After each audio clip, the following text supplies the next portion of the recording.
विश्वानि देव सवितर्दुरितानि परासु यद्भद्रं तन्नासु। ओम शांति शांति शांति। वसुदेवसुतं देवं कंसचाणूर्यमर्दनं देवकी परमानंदं कृष्णं वंदे जगद्गुरु। श्री सद्गुरुदेव भगवान की जय। प्रस्तुत श्रीमद् भगवद गीता का तृतीय अध्याय और 11वां श्लोक चल रहा है। यहाँ ब्रह्मा जी प्रजापति से जो कार्य करा रहे हैं, वो मुख्य कर्म जो है वो यज्ञ बताए। और यहाँ कहते हैं कि देवता लोगों को पुष्टि करने के लिए, देवता लोगों की पुष्टि करने के लिए हमको ये यज्ञ कर्म करना पड़ता है। और देवताओं को भी यज्ञ की जरूरत होती है। तो एक दूसरे के संबंध से वो हमें स्वर्ग का भोग प्राप्त कराते हैं और हम उनको आहुतियों के माध्यम से या सृष्टि में संतुलन के माध्यम से ये कर्म प्रदान करते हैं। तो ये दोनों का परस्पर क्या है? श्रेय भावयन्तः परस्परम परम्याप्स्यतः अवाप्स्यतः प्राप्त हो जाओगे। इसको कल्याण को, उनको भी पुष्टि हो जाएगी, उनकी संतुष्टि हो जाएगी, उनको भोग प्राप्त हो जाएंगे। देवान भावयतानेन ते देवा भावयन्तु वह। दोनों का परस्पर संबंध है। भाव और भाव श्रद्धा जो संबंध है वो सुख देने वाला है। हमको उससे सुख मिलता है, उसका परस्पर संबंध है। तो ये कहते हैं कि अगर तुम्हारा भाव होगा तो तुम्हें उसका फल मिलेगा। और उसका फल क्या है? चित्त की शुद्धि। इष्टान भोगान हि वो देवा दास्यन्ते यज्ञ भाविता तैर्दत्तान प्रदायेभ्यो यो भुङ्क्ते तेन एव सः। इष्टान भोगान हि वो देवा। इच्छित भोग जो इच्छा करोगे उस भोग की प्राप्ति होने वाली है ना। कल कहा था कि यज्ञ से जो मांगोगे वो मिलेगा। इष्ट मतलब, इष्ट का अर्थ होता है कल्याणकारी, या इष्ट का अर्थ होता है इच्छा अनुसार। यहाँ क्या है? इच्छा। इष्टान का अर्थ क्या है? इच्छित क्या है। और दूसरा ऐसे अर्थ होता है इष्ट अनिष्ट मिश्रम। जो कर्म होते हैं, इष्ट का अर्थ होता है कि जो आप अ, अच्छे कर्म, इष्ट का मतलब होता है अच्छे कर्म, और अच्छे कर्म का फल क्या होता है? इच्छित भोग। तो यही कहते कि इष्टान भोगान ही वो देवा। आपको यज्ञ के द्वारा जो बढ़ाए हुए हैं, जैसे देवता लोग, देवा का मतलब देवता लोग, दास्यन्ते अच्छे प्रकार से आपको सुख सुविधा देगी। स्वर्ग का कार्य यही है कि संसार की जो सुख है, उस संसार के सुख से अपेक्षा वहां कहीं गुना सुख है। वहां स्वर्ग में कभी जरा अवस्था नहीं होती। स्वर्ग में कभी बुखार नहीं आएगा।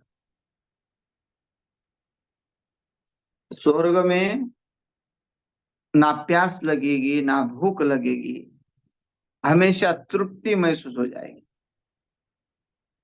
और जो कल्पना करोगे वो कल्पना वो प्राप्त हो जाएगी।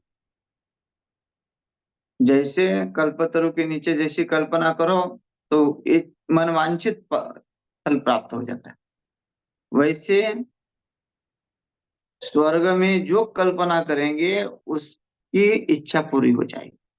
जैसे यहाँ हम देखते हैं, हमारे इच्छाओं के अनुसार हमें यहाँ मिलता नहीं है। हमें यहाँ धरती पे सुख मिलता है अपने आवश्यकता अनुसार, क्योंकि यहाँ हमारी कभी भी इच्छा पूर्ति होगी नहीं। क्योंकि यहाँ हमारी इच्छा इतनी है कि कुछ नहीं होने से क्या होता है कि ये मांगू कि वो मांगू, ये होता तो अलग बात है, या संतुष्टि होती तो कभी भी प्राप्त है ऐसा मन में आता है। लेकिन यहाँ कुछ भी प्राप्त नहीं है।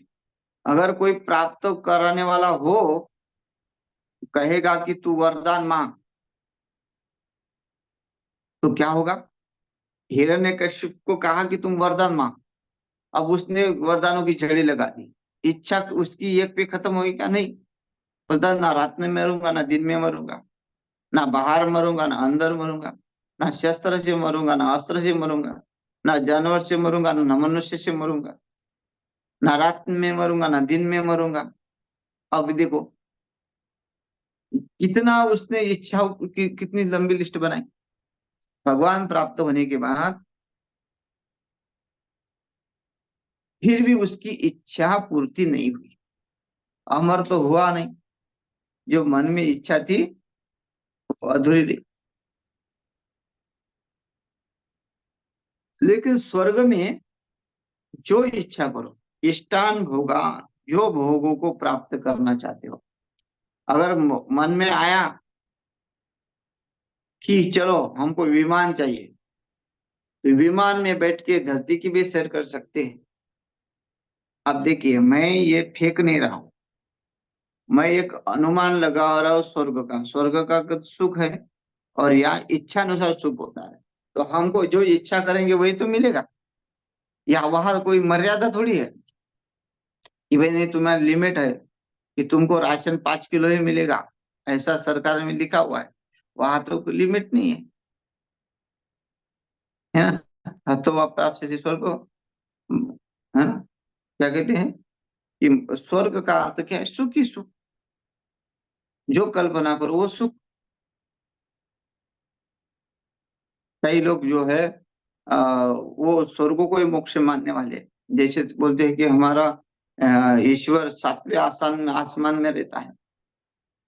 और वहां क्या होता है कि बहुत सारा संसार के जो सुख है वहाँ, सब सुख वहां प्राप्त हो जाते हैं। उनका ये कहना है, जैसे मुस्लिम समाज का कहना है कि उसको अन्य अन्य तरह का जो सुख देता है वो उनका देवता वहां, वो भी सातवें आसमान है, सात लोगों में। तो वही है कि यही वो सुख है, लेकिन वो मोक्ष मानते ही नहीं है उस सुख। आर्य समाजी भी इस संसार के सुखों को ही मोक्ष मानते हैं।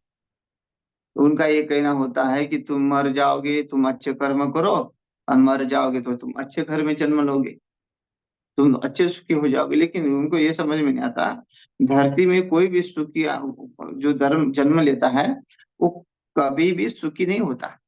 उसके अंदर भय निर्माण रहता है। रोगे भयम जड़, है ना, कुलेक्षिति भयम। किसी को चोरी का भय, किसी को है ना, अपमान का भय, पहलवान है तो हारने का भय, पराजय का भय। तो यहाँ तो सब भय लगा हुआ है, तो यहाँ कौन सुखी है? और वह सुख जो है कहाँ है? कि स्वर्ग का। तो स्वर्ग में तो सुख है। वो देवा नाश्चंते यज्ञ भाविता, यज्ञ के माध्यम से आपको सब सुख प्राप्त होगा।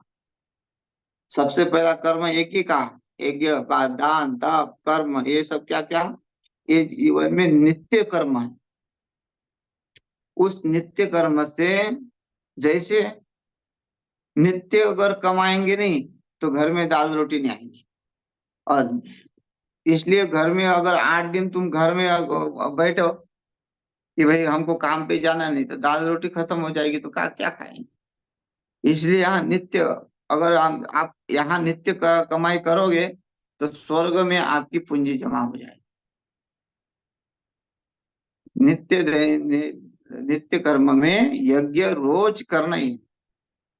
और कहेंगे भाई हमारे पास तो फिर घी के लिए पैसा नहीं है, हम लकड़ी कहाँ से लाएंगे, आजकल तो जंगल दूर दूर हो गए। तो यज्ञ एक प्रकार का थोड़ी है, यज्ञ दान, एक यज्ञ तप, तीर्थ यात्रा जाते रहो, जैसे जैसे नित्य तो नहीं जा सकते, लेकिन नित्य तो हम जप कर सकते, एक ज्ञानाम जप यज्ञोस्मि कहा है, नित्य हम जप कर सकते हैं, नित्य भगवान का स्मरण कर सकते हैं, नित्य हमारे जीवन में हम दिनचर्या में नित्य हमारी पूजा रख सकते हैं। कोई विष्णु सहस्त्र नाम पाठ करे, कोई दुर्गा सप्तशती पढ़े, कोई पुरुष सूक्त पढ़े, कोई स्त्री सूक्त पढ़े, कोई हनुमान चालीसा पढ़े, लेकिन जीवन में एक नित्य कर्म होना चाहिए। इस नित्य कर्मों का फल वही स्वर्ग सुख है। और वो संत क्या कहते हैं, ज्ञानेश्वर महाराज ने भी एक बार एक जगह कहा है, नित्य नियम नामित प्राणी दुर्लभ लक्ष्मी वल्लभ त्याजोड़ी। मतलब लक्ष्मी वल्लभ, भगवान भी उसको प्राप्त हो जाता है, और उसके पास कभी धन की कमी नहीं रही, जो जीवन में हमेशा एक नित्य कर्म करता है।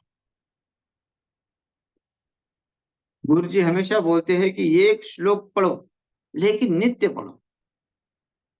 एक ही ज्यादा श्लोक याद करने की जरूरत नहीं, एक ही श्लोक अगर ढंग से अगर भगवान के सामने बोलते, त्वमेव माता च पिता त्वमेव, त्वमेव बंधु च सखा त्वमेव, त्वमेव विद्या द्रविणम त्वमेव, त्वमेव सर्व मम देव देवा, है ना, आप ही मेरे सब कुछ हो, ऐसा एक दिन में नित्य, रोज, वही हमारा नित्य कर्म हो गया।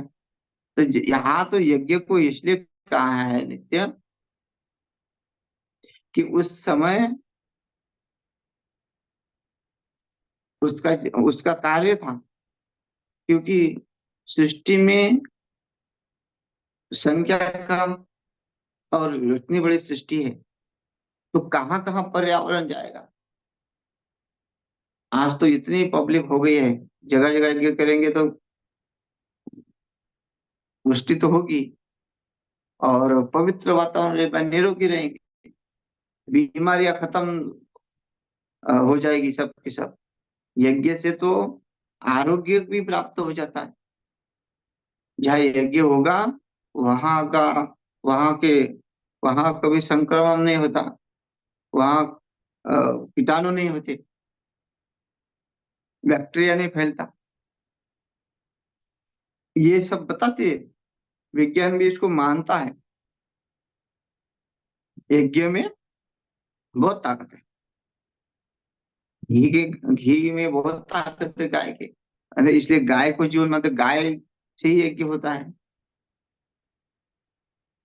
इसलिए गाय को पालना, क्यों संस्थान सनातन धर्म में बड़े नियम और बारीक बारीक से नियम बताए हैं, क्योंकि सब इसमें हमारे जीवन से जुड़े हुए हैं। अगर हम जैसे व्याकरण में एक एक मात्रा के लिए एक एक सूत्र है, अगर हम उस सूत्र का उपयोग नहीं करेंगे तो क्या होगा कि वो फिर वाक्य कभी बनेंगे नहीं। वैसे ही इस सृष्टि में जो भी परमात्मा ने, ब्रह्मा ने, प्रजापति ने जो बनाया है, वो व्यर्थ नहीं बनाया, है ना। जितने भी वनस्पति बनाई है परमात्मा ने, हर एक में जड़ी बूटी है, हर एक में कोई ना कोई वनस्पति का उपयोग। ये सब जितना भी दिखता है सृष्टि में, घास फूस, सोचते हैं कि भगवान गणेश जी के ऊपर हम दुर्वा चढ़ाते हैं, कोई कैसा फूल चढ़ाता है, कोई धतूरा चढ़ाता है, तो उसका भी है कि विज्ञान को क्यों चढ़ाते हैं, क्या होगा। और ये आजकल लोग डायबिटीज के लिए भी वो दुर्वा का उपयोग कर रहे हैं, उससे बोलते हैं कि दुर्वा से डायबिटीज कम हो जाती है उसका रस पीने से। तो ऐसे ऐसे जो है उसमें तत्व छुपे हैं, बीमारियों की जो है अ, पूरी समाधानी हमारे वनस्पतियों में है। तो ये सब के सब उस यज्ञ से जुड़ी हुई है, क्योंकि वृष्टि होगी तो वनस्पति भी निकलेगी। तो इसलिए वो सब प्रकार का भौतिक सुख देने वाला यज्ञ है। अगर सकाम कर्म से यज्ञ करो तो भौतिक सुख मिलेगा, और निष्काम कर्म से यज्ञ करो तो वो मोक्ष मिलेगा। तो या इसलिए कहते हैं इष्टान भोगान यो देवा दास्यन्ते यज्ञ भाविता। आपको यज्ञ के द्वारा बढ़ाए हुए देवता तुम लोगों को बिना मांगे ही इच्छित फल देते हैं, निश्चय ही देते रहेंगे। इस प्रकार तेर दत्तान प्रदायेभ्यो, तही उन देवताओं के द्वारा दिए हुए भोगों को, दत्तान का मतलब है दिए हुए भोगों को, दत्तान यभ्य,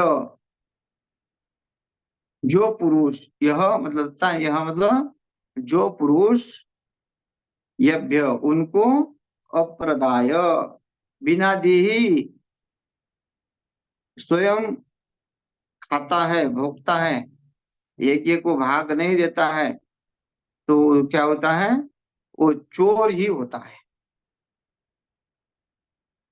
तेन एव सह, है ना, तेर दत्तान प्रदायेभ्यो यो भुंक्ते, तेन एव सह यो भुंक्ते, जो खुद खाता है। जो व्यक्ति यज्ञ न करता हुआ खुद खाता है, देवताओं को अर्पण न करता हुआ खुद खाता है, वो चोर बनता है। तेन एव सह, इसलिए महात्मा लोग ब्रह्मार्पण ब्रह्मवीर ब्रह्माग्नो ब्रह्मणाहुतम ब्रह्मेव तेन गंतव्यम ब्रह्म कर्म समाधिना। या हमारी परंपरा में हम कृष्णार्पण करते हैं, हम ब्रह्मार्पण करते हैं। क्यों? या भोजन की थाली में कई लोग जो है पंच ग्रास निकाल कर रख देते हैं, फिर पानी घुमाते हैं। और हमने देखा है, हमारे बुजुर्ग, हमारे दादाओं को भी देखा है कि वो लोग उस समय एक घास का टुकड़ा दाल में डुबो के, सब्जी में सब ये करके निकाल के थाली के बगल में रख देंगे। देखो परंपरा को चला रहे थे, पता नहीं था कि ये किससे क्या होता है, लेकिन ये परंपरा है कई जगह पे कि लोग, पुराने लोग भोजन को निकाल के एक तरफ रखते थे, या गाय के लिए नैवेद्य बनाते थे, या भगवान के लिए नैवेद्य बनाते हैं घरों में। और आज तो जूते पहनते पहनते रोटी खा लेते हैं उसमें से।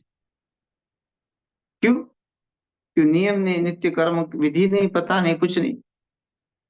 पहले तो घर में ही नहीं खा रहे, बाहर जाके नाश्ता कर रहे हैं। घर में कौन बनाए? ज्यादातर 8 दिन में 6 दिन तो बाहर के खा लेते। तो ऐसे का जीवन क्या होगा? वो चोर, उसके जीवन में दरिद्रता है। भगवान श्री कृष्ण ने सिखाया, सुदाम जी ने जब चुरा के चने खाए, उनको दिए बिना, तो जीवन में इनकी दरिद्रता आ गई, कितनी परेशानी आ गई। भगवान के भक्त होते हुए, मित्रता होते हुए, क्योंकि किसी को दिए बिना अगर हम खाते हैं, या देवता का अर्थ ये भी नहीं कि खाली देवताओं को, हमारे घर में अगर हम अतिथि आता है और अतिथि के पहले हम भोजन करते हैं, तो भी हमको दोष लगता है। हमारे घर में अगर बड़े है, बड़े भूखे है, खाने खाए नहीं और हम पहले खाए, तो भी हम, हमारे को दोष लगता है। इसलिए यहाँ देवताओं को देना जरूरी है। एक तो उसमें हमारा अहंकार नष्ट हो जाता है, या कि यह अन्न हमारा है नहीं, है ना, ये अन्न हमारा नहीं है। ये माता अन्नपूर्णा से हमें रोज भिक्षा मांगनी, और भिक्षा मांग के हम भिक्षुक है ऐसा समझकर भिक्षा मांगकर भी हमने उसको अर्पण करना है। कि हम कमा रहे तो हम क्यों दे किसी को? नहीं, ये अन्नपूर्णा जो है भगवान खुद शिव उनके पास भिक्षा मांगने के लिए जाते हैं, सब कुछ होते हुए भी।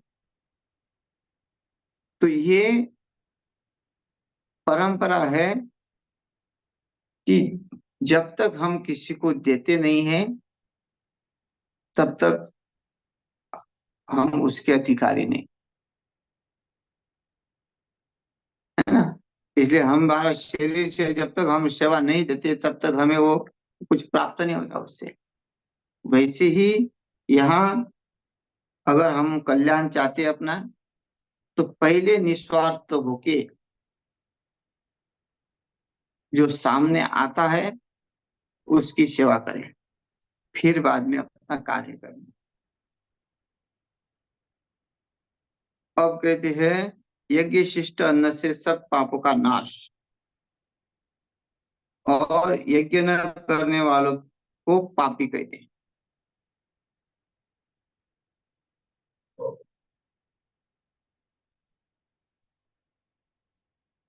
अब यहाँ देखिए, शास्त्र तो ये कहता है, लेकिन यहाँ श्लोक आया, पाप तो वैसे कटते नहीं है, तो यहाँ कौन से पाप कटेंगे? क्योंकि जीवन में बोलते कर्म किए हुए वो व्रजलेप होते हैं। पाप करो तो पाप का फल मिलेगा, पुण्य करो तो पुण्य का फल मिलेगा। लेकिन इस श्लोक में कहते हैं कि पाप तुम्हारे कट जाएंगे। देखो कितना बढ़िया कर्म मिला है। यज्ञ शिष्टाशिन संतो मुच्यन्ते सर्व किल विषय ही भुंजते ते तुगम पापा ये पचन्त्यात्म कारणात्। अब यहाँ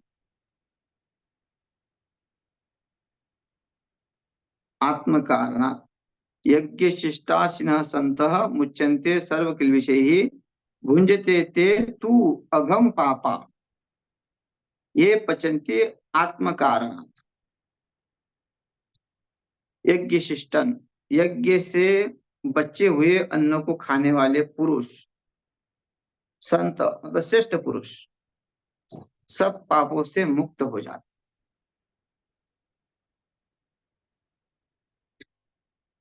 यहाँ कहने का तात्पर्य यह है कि बिना खिलाए खाओगे तो पाप लगेगा,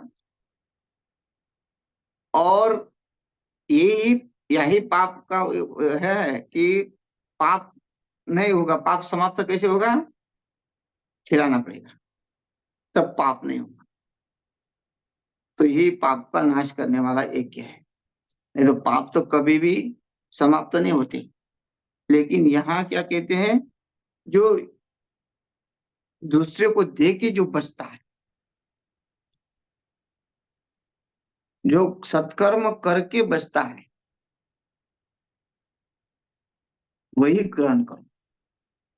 है ना, पहले जमाने में 5 घर भिक्षा मांगते थे, और जो हम गाय के हिस्से में रोटी आई, अतिथि के हिस्से में रोटी आई, जो निकाल के रखते थे पंचग्रास, तब जाके जितना बचेगा वो खा पाते थे। और उसी में अगर बीच में और कोई मांगने आया तो जो सामने है वो भी दे दे, तब पाप से बचते। नहीं तो खुद खाए तो पाप लगेगा ही लगेगा।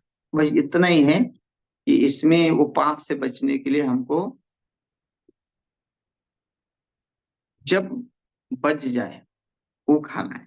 यज्ञ शिष्टाशिन संत, यज्ञ से बचे हुए अन्न को खाने वाले। अब यहाँ यज्ञ की अर्थ लेंगे लोग कि भाई हम क्या आहुति जो बचती है, ये चावल आदि, वो उसका बचा हुआ वो खाने से क्या होगा, उससे बचेगा? बोले नहीं, ऐसा नहीं। जो आपने यज्ञ के बाद दान जो हम देते हैं, हमारे पास हर कोई यज्ञ है, हम जो पहले भिक्षा चलती थी। वानप्रस्थ भी आते थे दरवाजे पे, ब्रह्मचारी आते थे, सन्यासी आते थे, तीन वो आश्रम वाले आते थे दरवाजे पे। उस समय कोई भी अन्न नक्षत्र नहीं चलाता था। उस समय अ, ऐसा कोई रिवाज नहीं था कि अ, चूल्हे पे बना के खाए। नहीं, सब लोग भिक्षा मांगते थे और उनको बड़े विशिष्ट रूप से भिक्षा मिलती थी। क्योंकि उनके पहले से घर लगे हुए थे और हर जगह पाठशाला थी। ऐसा नहीं था कि कोई गांव में गुरुकुल नहीं होगा, क्योंकि वही गुरुकुल थे। हर जगह गुरुकुल रहते थे और वो हर जगह गुरुकुल से बच्चे भिक्षा मांगने के लिए, विद्यार्थी भिक्षा मांगने के लिए जाते थे। और जहाँ आसपास कोई वानप्रस्थी, क्योंकि लोग अपने धर्म के अनुसार चलते थे, तो समय के अनुसार जो है घर द्वार छोड़ते थे, तो वो भी भिक्षा मांगने मांगने लगते जाते थे। और जो संन्यास धर्म में आ गए, वो भी भिक्षा, कोई हाथ से पका कर नहीं खाना। हाथ से पकाकर खाने की विधि ही नहीं थी। संन्यास को तो अग्नि छूने का भी अधिकार नहीं है। वो कहाँ बना के खाएगा? उसने तो सब जला दिया, दोबारा वो जला नहीं सकता कुछ भी।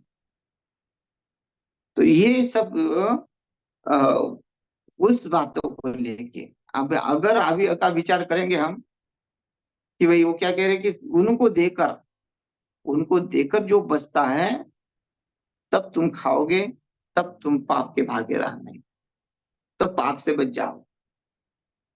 सर्व किल विषय ही, पापों से मुक्त हो जाते हैं जो यज्ञ से बचा हुआ खाना मुच्यंते।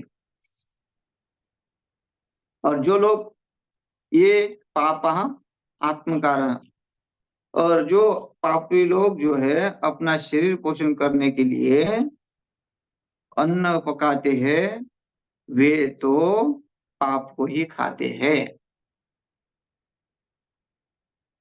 केवल अपने लिए जीना, दरवाजा बंद करके खाना, सबको दे के आप खा सकते हो। और यहाँ उसको पापी कहा है जो दूसरे को न देख के खुद खाता है, अपना शरीर को ही देखना, शरीर ही मेरा पुष्ट हो जाए, मैं ही बलवान बन जाऊं, और अपने स्वाद के अनुसार दूसरे को पूछना भी नहीं है। कोई घर में आया उसको बोलना भी नहीं है कि आओ भोजन करो, ऐसा भी नहीं है। केवल अपना स्वार्थ देख के ही चलना है, तो वो कहते हैं कि पापी है, वो पापी खाते हैं। तो यहाँ श्लोक 13 हो गए और 14 श्लोक कल कहेंगे। तब तक के लिए हरि ओम तत्सत।